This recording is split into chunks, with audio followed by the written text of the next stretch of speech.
Hello, and this is an IELTS speaking mock test with Josh from the Philippines, whom I would give a band 8 for this test. Keep watching to listen to my feedback and to find out how he could reach a band 9. Also, you can hear some tips and advice from Josh about how he has learnt English and prepared for IELTS. I can't wait. Let's begin. Right, okay. So this is the IELTS speaking test, a mock test taking place today online. Now, my name is Keith. Can you tell me your full name, please? My full name, Joshua Isaiah Cranka. Okay, and what can I call you? You can just call me Josh. Josh, fantastic, great. So Josh, in the first part of this test, I'm going to ask you some questions about yourself. Let's talk about your hometown. Where is your hometown? Well, my hometown is located in the biggest island of my country, the Philippines, called Luzon. So it's just a small town. It's not yet a city. Yeah, with approximately around 100,000 inhabitants. Mm-hmm. Do you like your hometown? Um, I would say, yeah, I do love my hometown. I mean, it's not just because of the place, the place of my hometown. I mean, all the things here are good, but also the people here in my hometown. Like everyone is very hospitable. Everyone is so friendly. I mean, everyone is willing to give a hand. So that's why I really love my hometown. What's the oldest part of your hometown? Um, the oldest part of my hometown would be uh, one of the district here called I'm not very sure if this is the oldest part of my hometown, but I would say it's kind of old place because I mean, the structures, the architectures are a little bit old. Okay, And as you know, I'm gonna Philippines, great. I'm gonna move on and talk about public transport. Do you travel by public transport? yes, I do travel by public transport, especially in the past few days, because I mean, it's very convenient if you're gonna ride or if you're gonna travel through public transportation like buses and trains. It's more comfortable, and the fare is not also expensive. Is there anything that you dislike about public transport? When it comes to the things that I don't like, I would say what I don't like is basically the crowded place. I mean, a lot of people are trying to get on the bus and they're trying to, sit. So I would say it's very, very crowded, especially during peak hours. So what I want is to have a lot of buses as much as possible Okay, to have a very let's more comfortable let's transport. move on and talk now about jokes. Are you good at telling jokes? Um, well, to be honest, I'm not a serious person. I would say like I am a humorous person. So I always tell some jokes to my friends and they always laugh. So I'm gonna consider myself as, you know, I'm good at telling a jokes. Hmm. Do you like watching funny TV shows? Yeah, I do love to watch some comedy TV shows. Because if you are working for the whole day, it's very, very good way to chill out. Like, to watch some comedy shows, to watch some comedy videos, probably Hmm. just like on YouTube. It's one way Hmm. to have a good time. Have you ever watched a live comedy show? Live comedy show. Yes, I have watched some before, and it was so good because the people who joined those comedy show was very very humorous, and I would say it's very entertaining, and they always like tell jokes to the people, and I really enjoyed it. So Mhm. yeah, I've watched a lot before. Okay. So, how is Josh doing at the end of part one? Well, remember, by the end of part one, the examiner probably has you between two bands. And I'm thinking Josh is probably either a 7 or an 8, right? Fluency, first of all. I mean, he is speaking without noticeable effort, right? He's quite fluent. There is some hesitation for words, and sometimes I'm not sure if it really is for words or for ideas. So I'll be listening for that. And he's using a nice range of connectors, things like when it comes to the things I don't like. So his fluency for me is good. It's 7, possibly an 8. Vocabulary. Well, he uses vocabulary quite flexibly to discuss a range of topics, right? He's talked about his hometown, about hospitable people, inhabitants, talked about public transport he likes and dislikes, jokes, says he's a humorous person. So he has quite a bit of flexibility at this point, and probably around a band 7. He is also using some less common and idiomatic vocabulary, give a hand, chill out, nice. And his sense of collocation is also quite good, right? He talks about the during peak hours, or I consider myself as a humorous person, right? So that's quite good. And accuracy is great. There were 1 or 2 mistakes. For example, he talked about architectures, which is uncountable, so should be singular, architecture. But by and large, at this stage, I'd say he's around a 7 with vocabulary. What about grammar? Grammar for me is also very good. I mean, he's definitely at the band 7, possibly higher. He's using a good range of simple and complex structures. And for me, a really important thing is that there are frequent error-free sentences. And that is a clear benchmark for band 7 and above, right? There are very few mistakes. The range, well, he's using superlatives, one of the biggest, present simple, present perfect, I have done this, conditionals. If you are working all day, it's a good way to chill out. So there's a wide range of grammar and very, very few mistakes. So again, 7 moving up, possibly an 8. We'll have to listen out. What about pronunciation? Well, first impressions were very positive, right? For me, I'm feeling he's probably around an 8 on pronunciation. He was easy to understand throughout. All the phonemes and sounds were clear. Sentence stress, word stress, clear. A lot of connected speech, not always, but a lot of it. And his intonation felt very natural. So for me at the moment, he's probably a band 8. So let's jump back into the test and see how Josh does on part 2. Great. So I'm going to move on now to give you a topic. I'd like you to talk about it for 1 to 2 minutes. You've got 1 minute to prepare, and you can make some notes. I know you've got pen and paper there if you wish. Okay. Yes. So I'm going to paste and copy this into the chat box. How exciting. I wonder what it's got. Here you go. Can you see that?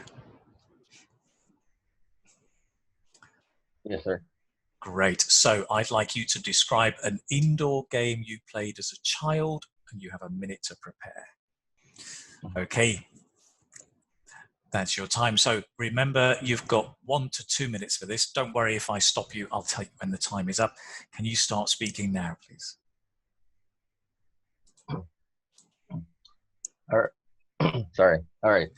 So thank you so much for giving me the chance to talk about the game that I played when I was little. And I would say that it's quite fun to think about, the games that I played or I used to play when I was so young. So I'm going to tell you about a particular game I used to play when I was very young. and I'm gonna explain why I really love that game. So one of my favorite games, or things to play with at least when I was young, was hide and seek. I mean, that game is very, very common for a lot of young people. A lot of kids do that every time. So I really love that game, and I played that with my childhood friends. And while you played it, um, well, that game, I would say it's like a fascinating game to play as a child, because it's very, very enjoyable to, hide and find the other people or the other child who are also playing with you. And how I felt about that game, um, well, it gave me immense pleasure. I would say that some of my very fond memories of my family members were rooted in that game, because I was not just playing that with my childhood friends. I also play that with my family members. I have five siblings, so we played that game a lot. And I really missed that game. So if I'm gonna have another chance to play that, probably in the near future with my future children, I'm gonna teach that kind of game for them to enjoy. Because these Okay, days, a lot of I'll stop you there. All right, thank you very much. Good. Okay, so we've been talking there about an indoor game you played as a child. I'm going to go on now and ask you some more questions related to that. Um, let's talk about indoor games first of all. What kind of indoor games do children like to play in your country? um, well, I've never thought that, and I would say that's an interesting question. But here in the Philippines, a lot of children usually play some. I would say not just in the Philippines, but all over the world. I'm gonna consider this as an indoor game, because you have to play this inside of your house. So a lot of people, a lot of children love to play electronic games, mobile games, computer games. And I would say that that is one of the major addiction among today's children and teenagers, especially in my country. Mm. Do you think? I mean, you've talked about the kind of the games like the computer games. Do you think there are any benefits for of children playing computer games? Um, well, to be honest, I would say yes, it has some benefits, because if you are playing some games, whatever the kind of game that you're playing, it might help you to, like, to enhance your ability to compete with other people. So it has a lot of benefits. Just like it can help you to compete with other people and enhance a lot of abilities and skills that you need to have, or you might need it when you grow up. So those are just the benefits that I can think of right now. Mm. What do you think are the differences between boys' games and girls' games? Um, that's an interesting question. I would say boys' games are really like they love playing games that involves violence. I mean, a lot of people are in a lot of boys especially are into playing some violence or some games that promotes violence. But for female, I would say most of the games that they are playing are just games that can help them to be more like, or to learn more, to gain more knowledge. So mostly females love to play those games that is very, very educational. Mhm. Let's talk about adults and games. Do you think that there are? Do you think it's a good idea for adults to play games?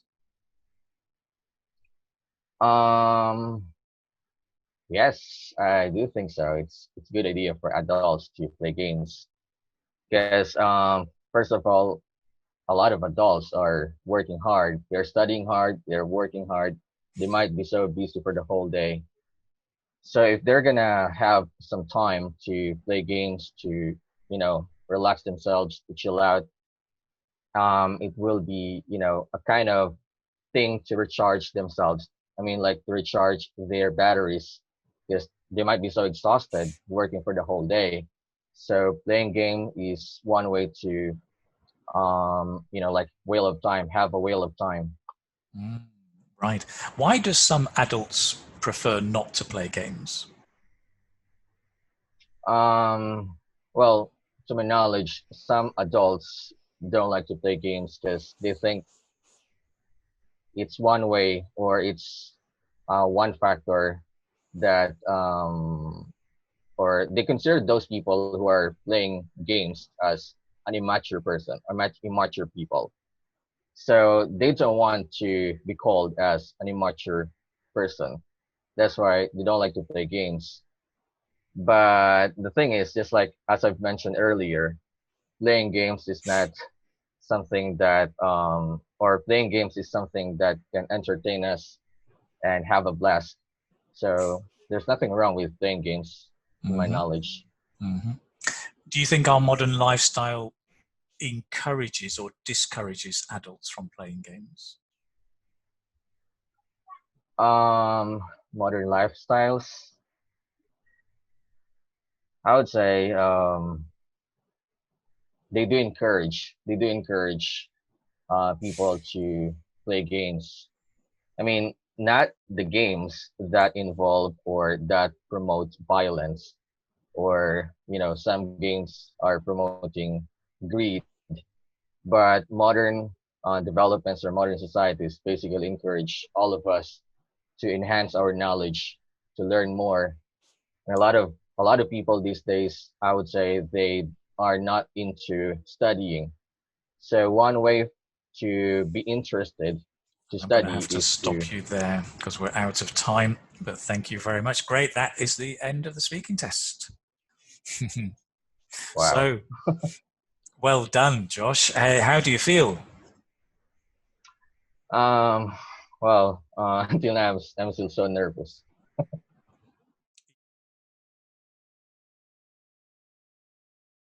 So well done, Josh. Got to the end. Notice even Josh was nervous. Everybody gets nervous in tests. It's absolutely fine. So, how did he do at the end of part 2 and 3? I think fluency, yeah, I felt he was speaking fluently, and I'm convinced any hesitation or pause was actually for ideas, not for language. So for me, it pushes his fluency up to the band 8 level. He develops topics coherently right throughout, especially in part 3. And there is a why he uses a wide range of connectors and signposts, right? Telling the examiner what he's going to say. I'm going to tell you, first of all, to my knowledge, right? Nice. So he's up at the band 8. Later, I'm going to tell you how he can move up to band 9 in a few moments. Next, vocabulary. Well, again, he pushed up. I think he did well. He showed that he's got a wide range that he can use flexibly to give precise meaning most of the time. I mean, we talked about games, right? Games and addiction to games, adults playing games, some tough topics, and he was able mostly to give precise meaning. There was some nice use of less common and idiomatic vocabulary. Things like recharge their batteries, have a whale of a time, have a blast. And what was good was that he used them naturally. They really did fit exactly where they should in his narrative and his talk. So that was great. Overall, his sense of collocation continued to shine, gave me immense pleasure, enhanced skills, promote violence. And his accuracy, again, was great. There were very, very few mistakes. So I think I would just give him a band 8 for vocabulary. I don't think he was strong 8 for vocabulary. I think there's room for improvement, and I'll tell you more about that in a moment. Grammar. Well, grammar I thought was great. Really, what a great range of simple and complex structures. The past tense, the future, the passives, this ability to build multiple clause sentences with embedded clauses, right? I mean, things like if you are playing some computer games, whatever the game you are playing, it might help you to enhance your ability to compete with other people. Wow, great complex structures. Nice. And here's the thing, right? And this is your benchmark for a band 8. He produces a majority of error-free sentences. I mean, you could count on the fingers of one hand how many grammar mistakes he makes. So that was great. I thought that really is the benchmark for a band 8, which I would give him. Yes, there were some things, right? He sometimes drops the final S, or he adds the final S. So he dropped it. One of the major addiction of young children should be addictions. Love playing games that involves violence should be loves playing games that involve violence. So that confusion of the S, which you'll notice if you saw the mock test with Nestor, who was also a band 8, that S, even at the high level, is causing problems for advanced students. I'm going to tell you how to sort that out in a moment. But let's have a look at pronunciation, right? Again, for me, all the way through, band 8, easy to understand. There were short turns, but he could also maintain intonation over longer turns. There was only one word in the whole test that caused me confusion. And he said, I think he pronounced it immature, instead of immature. Right? Do you remember when I asked about adults, why adults prefer not to play games? Because people may think that they are immature, not mature. His pronunciation confused me there. But that was the only example. So wouldn't give him a 9, but I would give him an 8. So overall, I would give Josh a band 8. Lovely.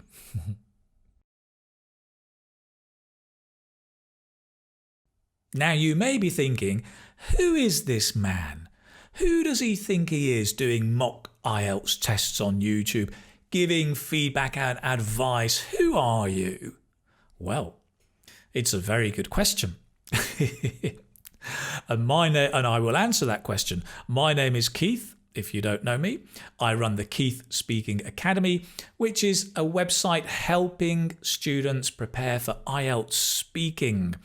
I've been into international education for over 20 years as a teacher trainer, as an IELTS teacher online for the last 3 years. And I've got also this online course, which has helped thousands of students across the world, helping them get the score they need in IELTS speaking, be it band 7, band 8, and even some band 9s. The link is down below if you want to check it out.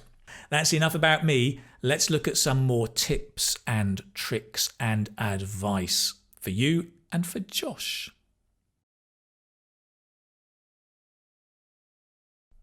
So how do you get a band 9 in IELTS speaking?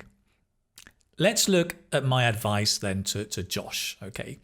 Talking about fluency, first of all, right? I think he speaks fluently with only occasional repetition. Any hesitation, I think, is content related, and he develops topics coherently, but I think he could develop them more fully. And if you look at the band descriptors to get up to a band 9, you develop topics fully and appropriately. And particularly in Part 3, this is where you show your ability to develop topics. I think he could do that more to push up to a band 9. Other tips were in Part 2, don't read the bullet points, right?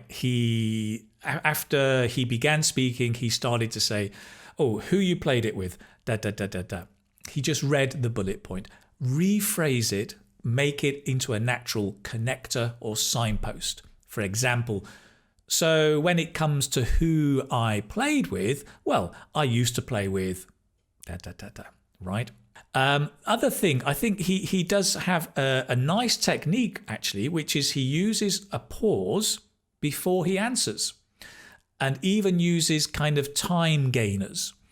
Oh, that's a good question. I haven't thought about that. To give him time to think and be confident to pause, take a second or two before you answer. Great technique, one that he should carry on using in the test. What about vocabulary? How do you get a band 9 in vocabulary? Well, I think, again, looking at the band descriptors, Josh was able to use a wide vocabulary resource readily and flexibly to give precise meaning. He gives precision in some topics, but not all of them, right? If you want a band 9, you have to use vocabulary with full flexibility and precision in all topics. And I think he needs to build his vocabulary for more and more topics because it wasn't all there. I think he would need to research and practice deeper conversations on a wide range of topics to make sure whatever comes up in the test, he has that ability to have a deep conversation and use vocabulary precisely in all topics. I did notice when he was talking there was some repetition of some lexical sets or chunks, right? Things like, to my knowledge, I consider this. He was using those quite a few times, and it just showed it was good, but it showed a little bit a lack of flexibility. So I think for Josh, I would suggest expanding his vocabulary, particularly taking the passive vocabulary that he can probably recognize and activating it. And I think one of the great ways to do this, right, is to watch television or video documentaries and chat shows. To watch them, to listen to them, to make notes, and then to go and have the same conversation with a friend or a speaking partner or a teacher. And as you're having the conversation, you've got your notes in front of you, collocations, vocabulary, expressions, and you're trying to use them and integrate them into your conversation. And that really is the way forward. I think documentaries and chat shows, because that's the kind of language that you're going to be using in the IELTS speaking test, right? Great sources for these are Netflix, lots of documentaries, TED Talks, great source of language across a whole spectrum of topics. And chat shows, things like Good Morning Britain, for example, or the American equivalent, Canadian equivalent. There are lots of them out there. Get onto YouTube and find some. Now, when it comes to grammar, how do you get a band 9 in grammar? Well, let's go to the band descriptors. Band 9 produces consistently accurate structures apart from slips characteristic of native speaker speech. So the only thing that Josh has is he made a few mistakes with the S, right? The final S on plurals or on third person. So I think the secret is automation, is to identify the mistakes you have and automate it. So you take a sentence, for example, one of the major addictions of young children, and you repeat it and you substitute one of the major problems of young children, one of the major challenges of young children, one of the major habits of young children, and you're emphasizing the S, and you're repeating and repeating and repeating, and you're doing that 10 minutes every day for a week, and you're getting it automatic. And that, I think, is a great way to really nail the grammar to make sure you haven't got the mistakes and you can move up to the band 9 level. Great. That's it. So those are my tips to get a band 9, and for Josh, who's looking to move up to that level. Great. We're going to move on now and have a listen to Josh. He's got some interesting ideas about how he has learned English and how you can prepare for IELTS. Let's have a listen to what he says. how have you studied English, and what tips or advice would you give to other students studying English and preparing for IELTS? Um, well, here in the Philippines, as I said before, English is part of our curriculum, and we study from kindergarten until primary school, high school. So we really need to study English. But the thing is, we just don't have the environment to talk to someone in English. We've been hearing a lot of English advertisements like on TV, but the thing is, we just don't have the environment or atmosphere to speak English. So what I did was like, I just kept on speaking. Yeah, like I basically immersed myself in English language. I guess that is very important. And if it's possible to have a speaking partner, that would be better. But if you don't have a speaking partner, just simply talk yourself. Like, I mean, when you're just doing some simple things in life, like your daily routine. So probably like when you are doing some household chores, when you are cooking, for example, to try to talk to yourself, explain the step-by-step procedure on what you are doing. So it's one way to improve someone's fluency, I would say. And for pronunciation, I always want to improve my pronunciation. So I kept on trying to work on with my pronunciation. And one thing that I also did was I tried to talk to an AI like Mm, Siri. mm, Yeah, I mean, the thing is, you can ask Siri anything or everything, any questions. And you can ask, what is the nearest restaurant? Hey Siri, what is the nearest restaurant? Hey Siri, what's the weather today? The thing is, when Siri won't understand what you are saying, it seems like there's something wrong with your pronunciation. So you have to change it. mm. So you need to listen on how native English speaker usually, pronounce or enunciate each word. So that is just, one thing that I did to make my English better. Yeah. Fantastic. That's fantastic. What about vocabulary? Are you the kind of person who makes lots of notes of vocabulary, or do you just immerse yourself in vocabulary? How do you learn vocab? Um, when it comes to vocabulary, uh, I always, or here in the Philippines, it's very common for us to uh, use or change the language. Not change, I mean, in our cell phone, we usually use English language in our cell phone. And we always use cell phone in our daily life, like every day, every time. So that is one way to improve someone's vocabulary, I guess.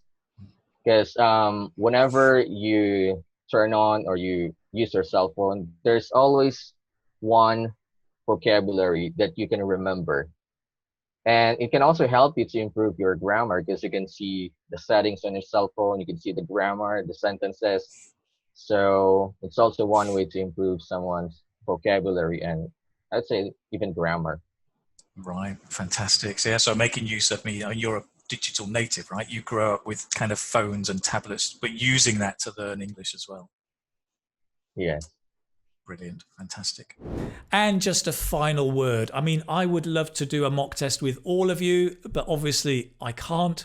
Time is limited. There's only one of me, and there's thousands of you. What can I do? But if you are interested in a mock test, I can recommend takeielts.net. The link is down below. And they do mock tests for speaking, listening, reading, and writing. So if you want the whole IELTS mock test, they're really good. They're professional. They give not only the result, but feedback and suggestions on how to improve. I think it's really valuable at a very reasonable price. And if you use the code Keith10, Keith10, you get a 10% discount, hence the 10. So you get 10% discount on any of their packages. Go and check them out down below. The link is down there. In the meantime, thank you again very much. If you've liked this video, please do leave a like. Leave a comment down below. Tell me what you thought about it. Remember to subscribe. turn on that little notification button to find out about my upcoming videos here on YouTube. Great. Can't wait to see you again. I will speak to you very, very soon. Take care, my friends.